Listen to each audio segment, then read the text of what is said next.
that's not on staff's recommended list. And so it's the pleasure of the council whether or not you all just want to deal with this in an amendment form or a motion form from the floor prior to the second reading, or if you feel that you want to provide staff with direction at this point, and if so, we would then act accordingly and change the proposed amendment according to your wishes. It was a pleasure of the council. I prefer to put it in now rather than making those amendments when we are going for the second read. I concur. Diane? And that's what we approve once we do. Okay, what about you, Dean? Yes. Warren? Okay. Yeah. And so if it's appropriate, maybe I could walk the council through the proposed recommendations, and then you all could have some discussion and provide us some direction accordingly. The first one, what you see in here, fees, we'll deal with the fees in that second item, but food sales, there seems to be a pretty good consensus to reduce the current 60%, 40% revenue for food and alcohol down to 51%, 49%. And so is there a consensus for that change? Yes. Yeah. The second staff recommendation was to eliminate the need for intact restaurants to have a surveyor certificate. However, new restaurants would be required to have a surveyor certificate. And if the business were inoperable or non-operating for 6 months, then that grandfathering clause would then expire and they would be required to obtain a surveyor certificate. And that goes to the distance requirement. What's your pleasure on that one? Consensus? I can support that. Consensus? Yeah, I agree to waive the survey requirement for the existing and make it mandatory for the new or changing establishments. All right, we'll make that change. The next one has to do with amusement machines. The current version eliminates amusement machines from retail package establishments. In other words, those establishments that sell retail for off-premises consumption would no longer be allowed to have amusement machines, and those amusement machines are further defined in the ordinance that the city attorney just read. G? That's a harder one. There was some discussion at the stakeholder meeting to reduce them to a number, to 2 or so. And so that's the issue there. Do you leave it as it is, which the effect would be that they would be prohibited, or do you reduce to a number? I think they should be eliminated. Diane? Eliminate. Warren? I believe that, according to what we heard at the stakeholders meeting from some of these business owners, that a substantial amount of their business profits were derived from this, and I would agree that we ought to be more flexible with that and limit it to 2 machines. This was for retail sales. Yeah. Not restaurants. No, for amusement machines. Yeah, for amusement machines, but in retail sales. Right, and that's what I'm saying. I would suggest it be limited to 2 machines, not eliminate. Now, my question to the city attorney is that if they adopt that, as far as the 2 machines go, what prevents the owners of these establishments from coming back and putting 9 machines in that is required by state law? Because that's what they're licensed under. What present? The maximum amount of machines you can have on location are 9. That's state law.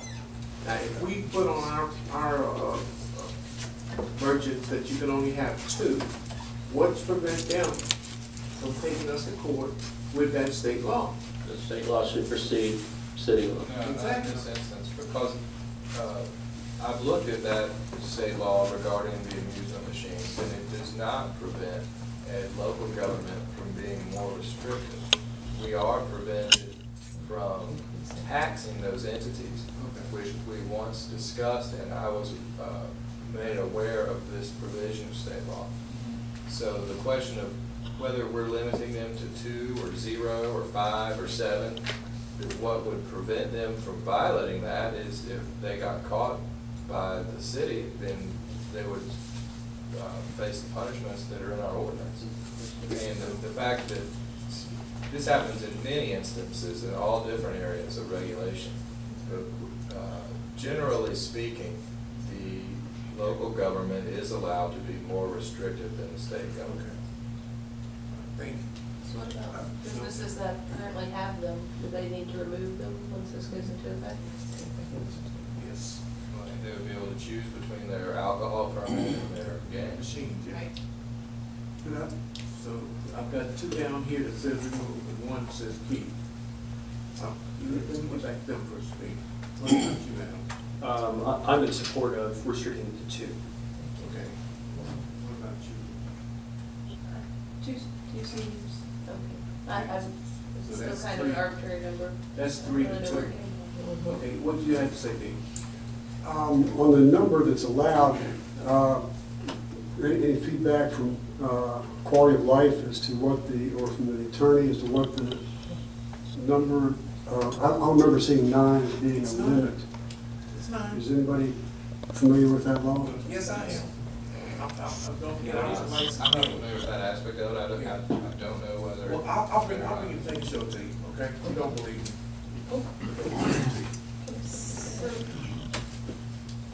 Okay, so that, right now we got to consider 2 machines. Oh, I'm sorry, Diane, go ahead. I mean, is there discussion here, Yeah, we're or is it discussing. just 3 to 2 and that's it? No, we're discussing, you wanted more discussion, you can Well, I have. mean, I'm driving by, my husband's in the hospital, so I'm driving by at 11:30 at night, midnight. These stores are open. Obviously, they're not selling retail business.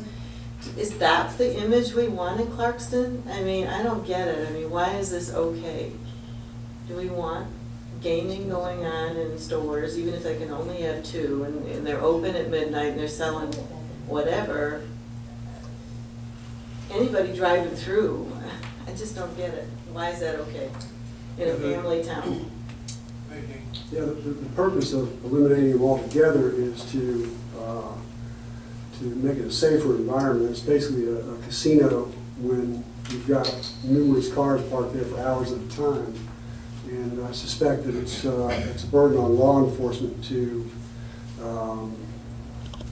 verify or to regulate what kind of activity is taking place.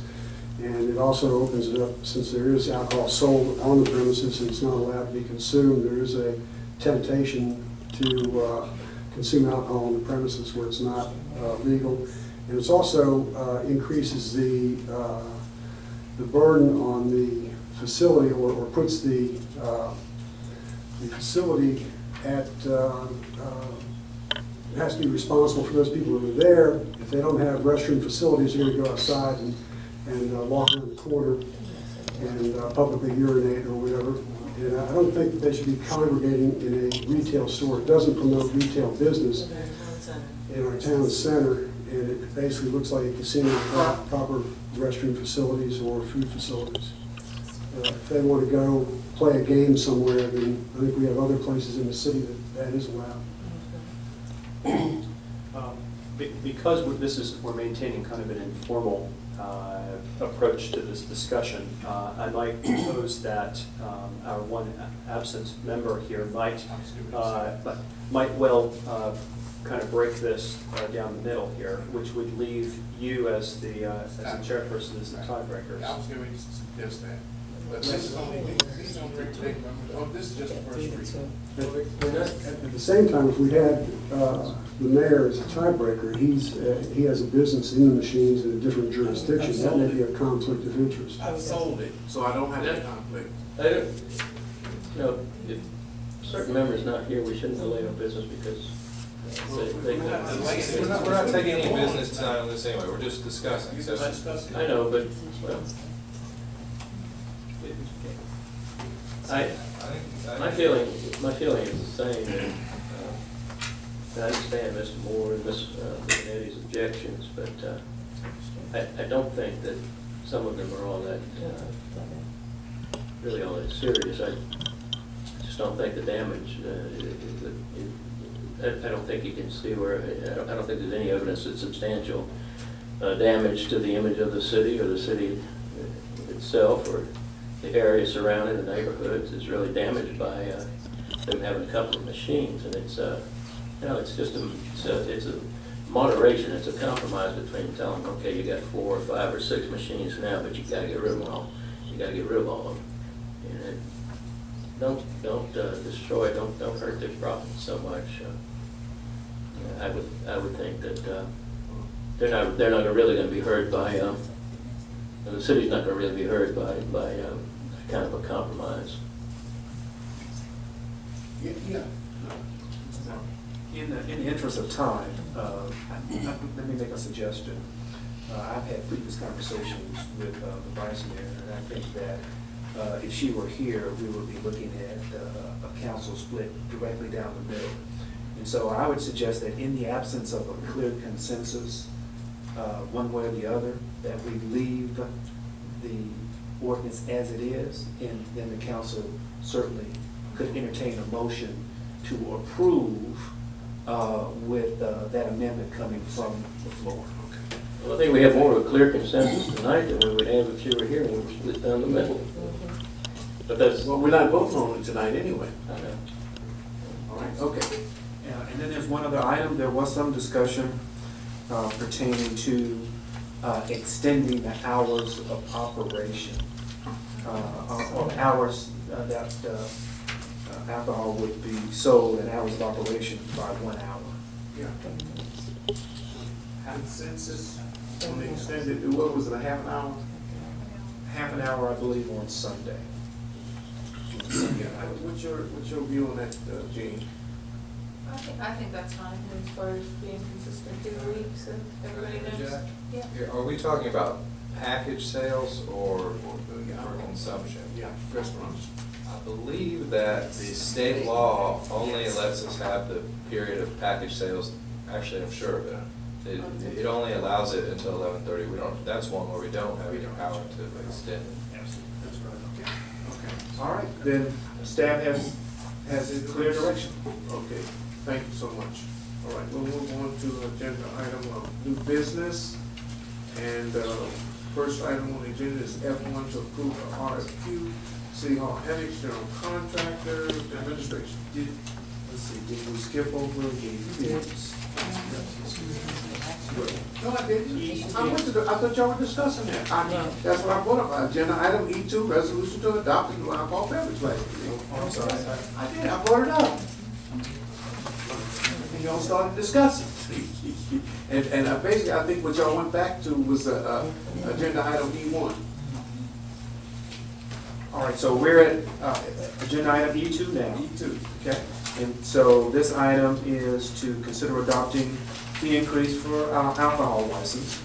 And there was some discussion at the previous work session. And this is not an ordinance, this is a resolution. And so, Mr. City Attorney, is this an item that we can vote on tonight? This is. Absolutely. The resolution doesn't require any advanced readings, but as a matter of fact, this was pretty thoroughly discussed at the last meeting. Last meeting and the last work session. And so, Mr. Mayor, I'll turn it back over to you to entertain a motion. All right, I need to get a motion for discussion. I make a motion. I need a second. All right, discussion. What was the motion? To discuss. To To discuss or to adopt the fee? to discuss. For purposes of discussion. For the purpose of I'm discussion. gonna ask for an opinion from the city attorney. Can you make a motion to discuss, or do you make a motion to take action, and then if there's a second, then discussion ensues? Yeah, that's what we, The latter. Yes. that's what we were doing. Your motion was to discuss, wasn't it? You can't make a. No, he asked for a motion to, for or against it, and I said for it. Motion to approve. Yeah, you got what I'm saying. Now we're open for discussion. Can I? Yeah, go ahead.